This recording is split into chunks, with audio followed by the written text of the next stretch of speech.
अस्सलाम वालेकुम रहमतुल्लाहि व बरकातुहू। अब्दुल गफूर मुगल मेरा नाम है। आज की जो नाज़रीन का वीडियो वो ज़बरदस्त बड़ी इंटरेस्टिंग होने वाली है। ये एक बंदा है नाज़मा साजिद। आप ये साथ मेरा ये देख सकते हैं, ये स्क्रीनशॉट मैंने लगाया हुआ इसका जो ट्विटर है। उसने ट्वीट किया हुआ है कि उसने एक कंपेयर किया हुआ पाकिस्तान के हालात को और जो बांग्लादेश के हालात हैं उनको कंपेयर किया हुआ। लेकिन उससे इसका जो कमेंट है, इससे पहले मैं आपको एक बात बताता चलूँ।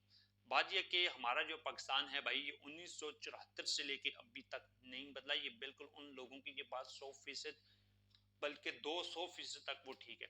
उसकी वजह यह है कि हम लोगों ने इस पाकिस्तान को लूट दिया। हमने इसमें अच्छे लीडर पैदा नहीं किए, बेहतरीन लीडर पैदा नहीं किए। जो भी बेहतरीन लीडर हुआ तो फिर वो चला गया।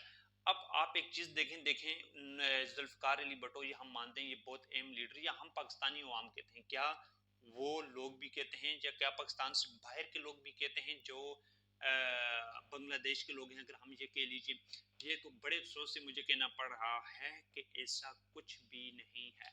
हम लोगों ने जुल्फकार अली भुट्टो साहब की हिस्ट्री को भी पढ़ लिया, सब कुछ कर लिया, लेकिन हमें वो चीज नहीं बता रहे जो बांग्लादेशी लोग हमें बता रहे हैं। अब देखें, उस वक्त भी शेख मुजीबर रहमान वो अक्सरियत थी। उसको पाकिस्तान के लोगों ने इधर से भी चुना था, उधर से भी, शुमाली मगरबी दोनों पाकिस्तान से शेख मुजीबर रहमान को चुन लिया गया क्योंकि उसकी सीट ज्यादा थी। लेकिन बदकिस्मती से हमारे ये मुल्क में ये चीज होती रही है कि हम लोगों ने कदर नहीं किया अपने लीडर की, और एक दिन हमने उनको गवा दिया। जैसे आजकल खान साहब का भी नंबर लग रहा है, बल्कि लग गया है। अब मैं आपको एक कमेंट पढ़ के सुना देता हूँ, आप भी पढ़ लीजिए। टुडे, आज के दिन, आज, you understand why Sheikh Mujibur Rahman couldn't form a government despite having 160 seats, and how Zulfikar Ali Bhutto became Pakistan's prime minister with only 81 seats. Now you understand the history behind the creation of Bangladesh.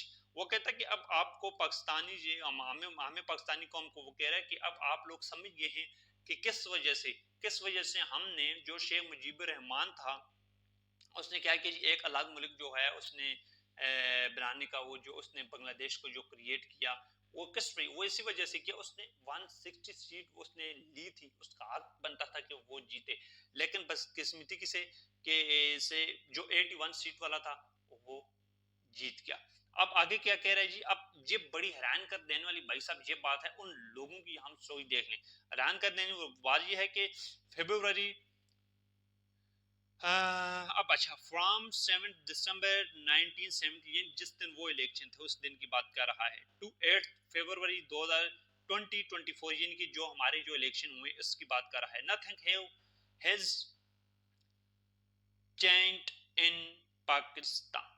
वो कह रहे हैं कि अभी तक यानी कि जो तारीख क्या बता रहा है, 7 दिसंबर से 1970 से लेके आज जो यानी कि इलेक्शन जो हुए, यानी कि इलेक्शन का ये हवाला दे रहा है कि 8 फरवरी 2026 तक कोई भी चीज पाकिस्तान में अभी तक नहीं बदली। सब चीजें उसी तरह हैं जिस तरीके से उस दौर में थी, आज भी इसी तरह। और हमें यानी कि ये नहीं समझ रहा है, बल्कि ये इसको समझना भी चाहिए। हमारे लोगों ने, हमारे सियासतदानों ने कोई भी चीज, कोई भी इस तरह की, कोई भी अपना कल्चर नहीं बनाया, कोई भी अपनी सकाफत इस तरीके से प्रमोट नहीं की।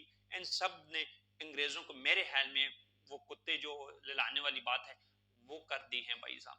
हमारे मुल्क में कोई निज़ाम नहीं है, कोई सिस्टम नहीं है, कोई भी लीडर नहीं है। कोई लीडर आता है उसको उठा के ये लोग जेलों में फेंक देते हैं। एट द एंड स्टोरी ये होती है, हम गरीब लोग जो हैं वो मारे जाते हैं, जबकि अमीर लोग तो दिन ब दिन अमीर ही होते रहे और जा रहे हैं। सियासतदान जो अनपढ़ हैं, अनएजुकेटेड पर्सन, वो सियासत में आ रहे हैं।